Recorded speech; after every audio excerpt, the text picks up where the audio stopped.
నమస్తే అండి. Welcome to my channel. నేను వెల్జగడ్దర్. చాలామంది ఇండెక్స్ ఫండ్స్‌లో ఇన్వెస్ట్‌మెంట్ చేయొచ్చా? ఇండెక్స్ ఫండ్స్‌లో చేయడం వల్ల లాభం ఉంటుందా? అలాగే ఈటీఎఫ్స్‌లో చేయొచ్చా అని అడుగుతున్నారు. సో, ఇండెక్స్ ఫండ్స్‌లో చేయొచ్చా? చూడండి, చాలామంది మనకి చూసాము 15 ఏళ్ల తర్వాత చేస్తే గనక ఒక లాంగ్ టర్మ్‌లో హారిజాన్‌లో అయితే మీకు రిటర్న్స్ వస్తాయని చెప్తున్నారు. కానీ మనం చూస్తే ప్రాక్టికల్‌గా ఎలా ఉంది అని చూస్తే 2011 నుంచి కూడా మనం డేటా తీసుకుంటే 2011 నుంచి 2026 తీసుకున్నామంటే మార్చ్ టు మార్చ్ అంటే దగ్గర దగ్గర మనకి 15 ఇయర్స్ అయితే టైమ్ ఫ్రేమ్ కవర్ అయింది. ఈ టైమ్ ఫ్రేమ్‌లో నిఫ్టీ 50 చాలా ఫేమస్ ఇండెక్స్ అండి. అందరికీ తెలుసు. నిఫ్టీ 50 అంటే కొంచెం రిస్క్ తక్కువ ఉంటుంది. మార్కెట్ పడ్డా కూడా అంత అమాంతం పడిపోదనుకుంటారు. సో, ఈ నిఫ్టీ 50 మనకి ఇచ్చిన రిటర్న్ ఎంత అంటే 11.6% రిటర్న్ ఇచ్చిందండి. చూడండి, మనకు ఒక ఫార్ములా ఉంటుంది. 15 into 15 into 15 = 1 crore అని చెప్పి. అంటే 15,000 రూపీస్ పర్ మంత్ ఎవరికైతే ఇన్వెస్ట్‌మెంట్ చేసుకుంటూ వస్తారో ఎస్ఐపిలో వాళ్ళు 15 ఇయర్స్‌కి 1 crore రావాలి. 15% వస్తాయి. కానీ ఇక్కడ చూస్తే నిఫ్టీ 50 మనకి ఇచ్చింది ఎంత అంటే 11.6% ఇచ్చింది. అంటే చూస్తే దగ్గర దగ్గర 60 lakhs దాకానే మనకు వచ్చినట్టు ఉంది. సో, అదంటే నిఫ్టీ 50 వల్ల మనకి ఏంటంటే పెద్దగా రిటర్న్స్ అయితే రాలేదు. అనుకున్నట్టు 1 crore అయితే అవ్వలేదు. సో, అలాగే చూస్తే ఈవెన్ మనకి 500 అంటారు. నిఫ్టీ 500 అంటారు. నిఫ్టీ 500లో ఏంటంటే అది మల్టీ క్యాప్ స్ట్రాటజీ లాగా ఉంటుంది. ఫ్లెక్సీ క్యాప్ కూడా దాని కింద తీసుకుంటాం. ఎందుకంటే అందులో మీకు mid cap, large cap, small cap అన్నీ కలిపి ఉంటాయి. So, particular ఇండెక్స్‌లో. సో, అలా తీసుకుంటే మనకి 12.75% వచ్చిందండి. సో, ఇది కూడా కొంచెం డిసప్పాయింట్ చేసింది. మనకి 15% రిటర్న్ అయితే రాలేదు. 15 ఇయర్స్ వెయిట్ చేసినా కూడా. సో, అలా చూస్తే మీకు మిడ్ క్యాప్స్ ఏవైతే ఉన్నాయో కొంచెం అమాంతం ఎక్కువ ఇచ్చాయండి. 16.28 వచ్చింది mid cap index. So, mid cap 100 అంటారు దాన్ని. సో, ఆ ఇండెక్స్ మాత్రం ఒకటే మీకు 16.28% రిటర్న్ ఇచ్చేసి మనకి అమాంతం మనకి అనుకున్నట్టుగా 1 crore అయితే ఇవ్వగలిగింది. సో, అదంటే ఎక్కువ మనం చూస్తుంటే ఇండెక్స్‌లో కనుక మిడ్ క్యాప్ ఇండెక్సెస్ మీద ఎక్కువ ఇన్వెస్ట్‌మెంట్ చేయడం బెటర్ అనిపిస్తుంది.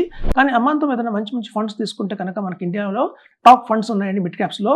అవి అమాంతం 18%, 20%, 19% రిటర్న్ ఇచ్చిన అవకాశం కూడా ఉంది. సో, అంటే ఇండెక్స్‌ని మించి ఒక 3-4% మనకి ఎక్స్ట్రా రిటర్న్ అయితే మంచి యాక్టివ్ ఫండ్స్ అయితే తెచ్చుకోగలిగాం. సో, అందుకని మేము చెప్తుంటాం ఇండెక్స్ ఫండ్స్‌లో ఇన్వెస్ట్‌మెంట్ చేయకండి. మంచి యాక్టివ్ మ్యూచువల్ ఫండ్స్‌లో కనుక ఇన్వెస్ట్‌మెంట్ చేస్తే మీకు అమాంతం 18.95%, 19.10% దాకా కూడా మనకు వచ్చినాయి. సో, అమాంతం ఇండెక్స్ కంటే కూడా 3-4% ఎక్స్ట్రా రిటర్న్ అయితే మనం తెచ్చుకోగలిగాం అని చెప్తాము. సో, అందుకని ఇండెక్స్ కంటే కూడా ఈవెన్ మిడ్ క్యాప్ ఇండెక్స్ కంటే కూడా అది బెటర్ అని చెప్తున్నాను. సో, అలా చూస్తే స్మాల్ క్యాప్ ఇండెక్స్ తీసుకుంటే అది స్మాల్ క్యాప్‌లో మనకి ఇండెక్స్ చూస్తే స్మాల్ క్యాప్ మనకి 14.59% రిటర్న్ ఇచ్చిందండి. దగ్గర జస్ట్ 0.50% తక్కువ 15%కి. సో, మనకి 15 ఇయర్స్ కనుక ఎవరైనా 50,000 రూపీస్ ఎస్ఐపి చేసుకున్నారంటే దగ్గర 96 lakhs అయితే వాళ్ళకి వచ్చింది. సో, అదండి మనకి చూస్తే కూడా ఈవెన్ స్మాల్ క్యాప్ కూడా కొన్ని సార్లు ఏమవుతుందంటే మార్కెట్ పడటం వల్ల ఎక్కువ సార్లు ఈ మార్కెట్ పడితే ఈ 15 ఇయర్స్ హారిజన్‌లో మనకి కొంచెం స్మాల్ క్యాప్ కూడా కొంచెం టఫ్‌గానే ఉంటుంది రిటర్న్ తీసుకురావడానికి. సో, మిడ్ క్యాప్స్ అల్టిమేట్‌గా బెటర్ కనిపిస్తుంది. సో, ఇప్పుడు చూడండి, చాలామంది అనుకుంటాం సార్ మేము మాకు కొత్త కాదు అంటే మ్యూచువల్ ఫండ్స్ ఇండియాకి కొత్త కాదు. 1964లో యూటీఐ ద్వారా మనకి లాంచ్ అయింది first fund mutual fund UTI. So, 1964 అంటే చూడండి దగ్గర 60 ఏళ్ళు అయిపోయింది. మనకి ఎప్పుడైతే రిలయన్స్ వాళ్ళు స్టార్ట్ చేశారో మ్యూచువల్ ఫండ్స్ 1995లో అప్పటి నుంచి కొంచెం మ్యూచువల్ ఫండ్స్ మీద అవేర్‌నెస్ బాగా తీసుకొచ్చారు వాళ్ళు.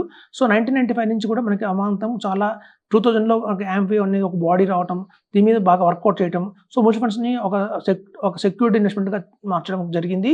సో, అలా చూసినా కూడా మనకి దగ్గర ఇండియాలో మ్యూచువల్ ఫండ్ కంపెనీస్ వచ్చి మనకి 25 ఇయర్స్ అయిపోయిందండి. మనం చూసాం, ఓకే, మన తెలుగు వాళ్ళకి ఎక్కువ దీని మీద అవగాహన లేదు.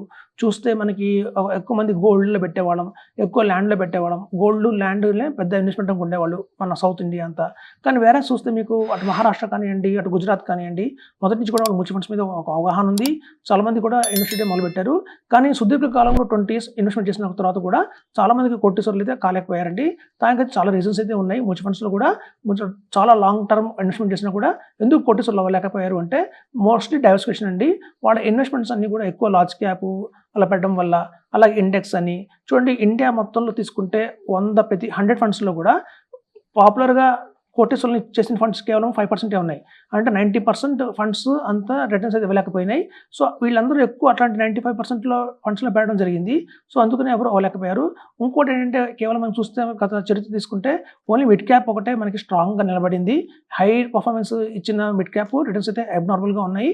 కానీ వీళ్ళు ఒక మిడ్ క్యాప్‌లో వేయకుండా దాంతో పాటుగా small cap, large and mid cap, mid large cap, అలాగే contra fund, thematic fund, balance advantage fund, index fund ఇట్లా మొత్తం తీసి చాలా ఫండ్స్‌లో డైవర్సిఫికేషన్ చేయడం వల్ల అల్టిమేట్‌గా అనుకున్న రిటర్న్ అయితే రాలేకపోయింది. అందుకని చెప్తున్నానండి. మ్యూచువల్ ఫండ్స్‌లో చూస్తే మనకి లార్జ్ క్యాప్‌లో 22 ఫండ్స్ ఉన్నాయి. లాస్ట్ 15 ఇయర్స్ నుంచి తీసుకుంటే మన ఇండియాలో 22 ఫండ్స్ ఉన్నాయి లార్జ్ క్యాప్. కానీ ఏ ఒక్కటి కూడా 15% రిటర్న్ ఇవ్వలేకపోయింది.